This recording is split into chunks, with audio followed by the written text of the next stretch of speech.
दीप्ति भटनागर और आप देख रहे हैं राजस्थान मोर्चा न्यूज चैनल। देश विदेश की ताजा खबरें देखने के लिए हमारे यूट्यूब चैनल को अभी सब्सक्राइब कीजिए। हमारे राजस्थान मोर्चा न्यूज चैनल में पत्रकार बनकर आप पा सकते हैं 5 से 25 हजार रूपए महीना फिक्स सैलरी। तो फिर देर किस बात की, उठाए अपना फोन और मिलाए हमारा number 9602515888। Rajasthan Morcha news channel Telangana state staff reporters Mohammed Chand Pasha आज संगारेड्डी कलेक्टर ऑफिस के पास जो 14 दिन से धरना कर रहे हैं महिला रिजर्वेशन के वास्ते, हर मसले के वास्ते कोई चीफ मिनिस्टर रेवंत रेड्डी साहब दिलचस्पी नहीं ले रहे बल्कि बता रहे हैं।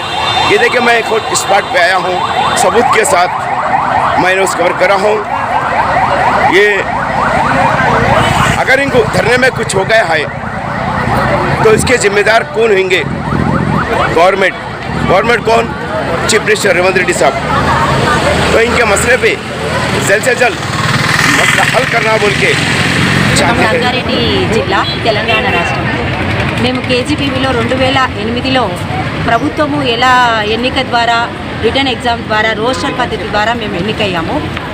కనీసం మొదటిగా 10 మంది విద్యార్థులతో స్టార్ట్ అయిన ఈ కేజీబీ పాఠశాలను మేము ఇప్పుడు 400 మంది విద్యార్థులతో కాలేజ్తో సహా మేము ఈ కేజీబీవీ సంస్థను నడుపుతున్నాం. కానీ మాకు వెట్టి చాకిరి, ఎందుకంటే మనము బ్రిటిష్ పాలన చూస్తే అక్కడ కూడా వెట్టి చాకిరి అని మనం పోరాటం చేసి స్వాతంత్రాన్ని సంపాదించుకున్నాం.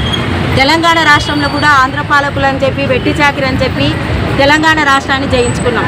కానీ ఇక్కడ ఎస్ఎస్ఐ ఉద్యోగుల్లో మేము ఒక భాగంగా కేజీబీవీ టీచర్లుగా, సిఆర్టీలుగా, ఎస్ఓలుగా, నాన్ టీచింగ్ స్టాఫ్ అందరూ 24 గంటలు వాళ్ళ జీవితాన్ని, వాళ్ళ పిల్లల్ని వాళ్ళ బానిసలుగా మేము చేసుకుంటూ మా జీవితాన్ని వెళ్ళబుచ్చుకుంటున్నాం. ఎన్నికల ద్వారా మమ్మల్ని ఎన్నికల దానికి పంపిస్తారు, జనాభా లెక్కలకు పంపిస్తారు, సర్వే లెక్కలకు పంపిస్తారు, ప్రతిదానికి పంపిస్తున్నారు. కానీ మాకు ప్రభుత్వం గుర్తించలేదు. ఎందుకంటే ప్రభుత్వ ఉద్యోగులకు అందరికీ డిఏలు ఇస్తున్నారు, హెల్త్ కార్డులు ఇస్తున్నారు, అన్నీ ఇస్తున్నారు. కానీ మాకు ఏ విధమైన బెనిఫిట్లు లేవు. ఒకరు చనిపోతే కూడా గత 20 సంవత్సరాలుగా మేము వెట్టి చాకిరీ చేస్తున్నాము. కానీ మా బానిస బతుకులు అయిపోతున్నాయి. గత సంవత్సరం 22 రోజులు ధర్నా చేశాము. పిల్లల్ని, సంసారాన్ని, జీవితాన్ని అన్ని వదిలేసి ఇక్కడ వచ్చి టెంట్ కింద కూర్చొని గత ప్రభుత్వం, తెలంగాణ ప్రభుత్వం మీకు ఇస్తాము, నెక్స్ట్ డేనే మీరు టెంట్ ఖాళీ చేయండి అని చెప్పి మాకు నోటిఫికేషన్ ఇస్తాం, అది ఇస్తామని చెప్పి మమ్మల్ని విరమించేశారు. కానీ ఆ ప్రభుత్వం ఇస్తుందని చెప్పి ఆశతో మేము మళ్ళీ పాఠశాలకి వెళ్ళాం. కానీ అది ఆశ నిరాశ అయిపోయింది, వృధా అయిపోయింది. మళ్ళీ ఈ ప్రభుత్వం కూడా మన తెలంగాణ ఇప్పుడు ప్రజెంట్ ముఖ్యమంత్రి అయిన రేవంత్ రెడ్డి గారు వరంగల్లో మీ టీ కప్పు తాగిన తర్వాతనే మీకు వెంటనే మీకు రెగ్యులేట్ చేస్తానని ఒక హామీలు ఇచ్చాడు. అది మాకు ఆశలాగైంది. అందుకే కాంగ్రెస్ ప్రభుత్వం అన్న మాకు చేస్తుందని మేము ఒక చిగురాకులాగా మేము ఆశిస్తున్నాం.